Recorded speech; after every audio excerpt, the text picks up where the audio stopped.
റാണീസ് അടുക്കളയിലേക്ക് സ്വാഗതം. ഇന്ന് നിങ്ങളോടൊപ്പം ഞാൻ ഷെയർ ചെയ്യുന്നത് എങ്ങനെയാണ് ഞാൻ എൻ്റെ നെയിൽ കെയർ ചെയ്യുന്നതിനെ കുറിച്ചാണ് കേട്ടോ. എല്ലാ സ്ത്രീകൾക്കും നെയിൽ പോളിഷൊക്കെ ഇട്ട് അവരവരുടെ നഖങ്ങളൊക്കെ നല്ലതുപോലെ വെച്ചിരിക്കാൻ ഭയങ്കര ഇഷ്ടമായിരിക്കും അല്ലേ. എന്നെ സംബന്ധിച്ച് എനിക്ക് നല്ലൊരു ക്രേസാണ് കേട്ടോ. നെയിൽ പോളിഷും നെയിലൊക്കെ നല്ലതുപോലെ സൂക്ഷിക്കുന്നത് എനിക്ക് ഭയങ്കര ഇഷ്ടമുള്ള ഒരു കാര്യമാണ്. ഞാൻ എല്ലാ ജോലിയും ചെയ്യാറുണ്ട്, പക്ഷേ ഹാർഷായിട്ടുള്ള വല്ല കെമിക്കൽസോ സോപ്പോ ലിക്വിഡ്സോ ഉപയോഗിക്കുമ്പോൾ ഒരു ഹാൻഡ് ഗ്ലൗസ് ഉപയോഗിക്കും. അതുപോലെ തന്നെ രാത്രി കിടക്കാൻ നേരം ഒരു ഹാൻഡ് ക്രീമും തേച്ചാണ് കിടന്നുറങ്ങാറ്. ആദ്യമായിട്ട് തന്നെ ഞാൻ പറയട്ടെ, ആദ്യം നമ്മളൊരു നെയിൽ പോളിഷ് റിമൂവർ വെച്ച് എല്ലാ പഴയ നെയിൽ പോളിഷും റിമൂവ് ചെയ്യുക. നന്നായിട്ട് റിമൂവ് ചെയ്തതിന് ശേഷം നമ്മൾക്ക് ഇഷ്ടമുള്ള ഷേപ്പിൽ നഖം കട്ട് ചെയ്തെടുക്കുക. അതിന് 2 ജാതി നെയിൽ കട്ടേഴ്സ് വേണ്ടി വരും. ഒന്ന് റൗണ്ടായിട്ടുള്ള ഒരു എഡ്ജുള്ളതും പിന്നെ ഒരു ഫ്ലാറ്റ് എഡ്ജുള്ളതും വേണം. അത് കഴിഞ്ഞാൽ ഇതുപോലെ ഒരു പുഷ് ബാക്ക് ചെയ്യുന്ന ഒരു സാധനം കൂടി നമുക്ക് യൂസ് ചെയ്യേണ്ടതായിട്ട് വരും. പിന്നെ ഒരു നെയിൽ ഫയൽ, ഇഷ്ടമുള്ള ഒരു നെയിൽ ഫയൽ തിരഞ്ഞെടുക്കുക. അതുപോലെ തന്നെ 4 സൈഡഡ് ആയിട്ടുള്ള ഇതൊരു സ്പോഞ്ചാണ്, ബട്ട് ഇതിൻ്റെ ഓരോ സൈഡിലും വ്യത്യസ്തമായ ഗ്രൂവ്സ് ഉള്ള ഒരു ഫയലാണിത്. പിന്നെ വേണ്ടുന്നത് കുറച്ച് വെറ്റ് വൈപ്സ്, പിന്നെ ഏതെങ്കിലും ഒരു ക്രീം നിങ്ങളുടെ കയ്യിലുള്ളത് മതിയാകും. പിന്നെ വേണ്ടുന്നത് നെയിൽ പോളിഷ് ഇടുന്നതിന് മുമ്പ് യൂസ് ചെയ്യുന്ന ഒരു നെയിൽ പോളിഷ് പോലെ ഇരിക്കും, പക്ഷേ ഇതൊരു പ്രൈമറാണ്. ഇത് ഇട്ട് കഴിഞ്ഞാൽ നഖം കറക്കില്ല, അതുപോലെ തന്നെ നഖത്തിൽ നെയിൽ പോളിഷിൻ്റെ കളറും പിടിക്കില്ല. പിന്നെ ഒരു ടോപ്പ് കോട്ട്, നിങ്ങൾക്ക് ഇഷ്ടമുള്ള ഒരു ബ്രാൻഡ് ഉപയോഗിക്കാം. പിന്നെ ഇഷ്ടമുള്ള നെയിൽ കളേഴ്സ് സെലക്ട് ചെയ്യുക. ഇത്രയും സാധനമാണ് നമുക്ക് വേണ്ടത്.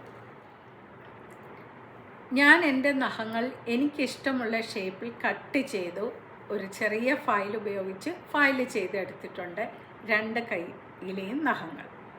ഇനി നമുക്ക് അടുത്തത് വേണ്ടുന്നത്, ഞാൻ പറഞ്ഞില്ലയോ, എന്തെങ്കിലും ഒരു ക്രീം മതിയാവും. ക്രീമെന്ന് വെച്ചാൽ ഒരു കോൾഡ് ക്രീമോ അല്ലെങ്കിൽ ഒരു മോയ്സ്ചറൈസിങ് ക്രീമോ എന്തെങ്കിലും നിങ്ങളുടെ കൈവശം ഉള്ളത് അതിങ്ങനെ എല്ലാ നഖത്തിലും ഒന്ന് പുരട്ടി കൊടുക്കുക. ഇതുപോലെ ഞാനൊരു വിരൽ ചെയ്ത് കാണിക്കാം, ബാക്കിയെല്ലാം സെയിം നിങ്ങൾ ചെയ്താൽ മതിയാവും. ഇത് നമ്മൾ ഈ നഖത്തിൽ ഇട്ട് കൊടുത്തതിന് ശേഷം ഒരു 10 സെക്കൻഡൊക്കെ അങ്ങ് വെയിറ്റ് ചെയ്യുമ്പോൾ നഖത്തിൻ്റെ ടോപ്പ് ലെയർ ഒന്ന് സോഫ്റ്റ് ആവും. അതിനുശേഷം ഈ ഉപകരണം ഉപയോഗിച്ച് നഖത്തെ ഒന്ന് ചെറുതായിട്ട് പുഷ് ബാക്ക് ചെയ്യണം, ക്യൂട്ടിക്കിൾ വരെ പുഷ് ബാക്ക് ചെയ്യണം. അപ്പോൾ ഇതിൻ്റെ മുകളിലുള്ള ഡെഡ് സെൽസ് ഒക്കെ ഉണ്ടെങ്കിൽ പോകും. ഇതുപോലെ അറ്റം വരെ പുഷ് ബാക്ക് ചെയ്യുക. അതിനെ നല്ലതായിട്ട് തുടച്ച് മാറ്റുക. എല്ലാം നല്ലതുപോലെ തുടച്ച് മാറ്റുക. അപ്പോൾ തന്നെ നമുക്ക് മനസ്സിലാവും നഖത്തിന് നല്ലൊരു നിറം വെച്ചതായിട്ട് ഫീൽ ചെയ്യും. നഖത്തിൻ്റെ ഉൾവശം കൂടി ക്ലീൻ ചെയ്യാൻ മറക്കരുത്. ആ ടൂളിൻ്റെ ഈ ഭാഗം വെച്ച് എല്ലാ സൈഡിലും ഒന്ന് വൃത്തിയാക്കി കൊടുക്കുക.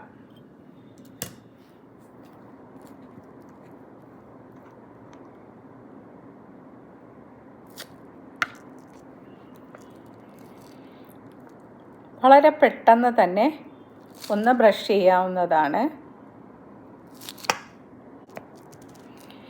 ഇത് ഒന്ന് ഉണങ്ങാൻ അനുവദിക്കുക.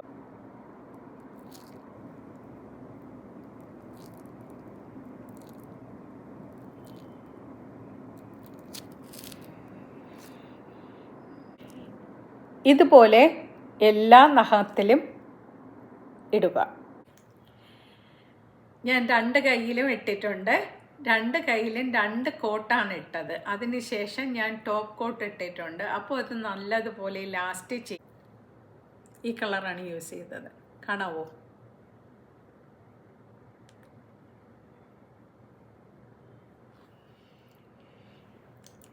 റിംഗ് ഫിംഗറിൽ ഒരു ഗോൾഡൻ കളറും യൂസ് ചെയ്തു.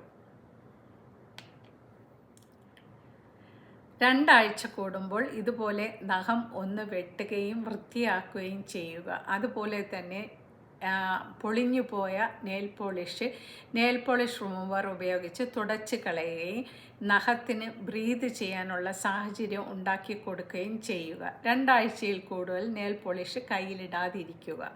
നിങ്ങളുടെ നഖം സുന്ദരമായിരിക്കും. അതുപോലെ തന്നെ കാണാൻ നല്ല ഭംഗിയും ചന്തവും ഉള്ളതായിരിക്കും. നിങ്ങൾക്ക് നല്ല സന്തോഷത്തോടു കൂടി ഇരിക്കുക. എല്ലാവരും വാച്ച് ചെയ്യുകയും സബ്സ്ക്രൈബ് ചെയ്യുകയും ഷെയർ ചെയ്യുകയും കമൻറ്റും ചെയ്യുകയും ചെയ്യണം. Thank you for watching.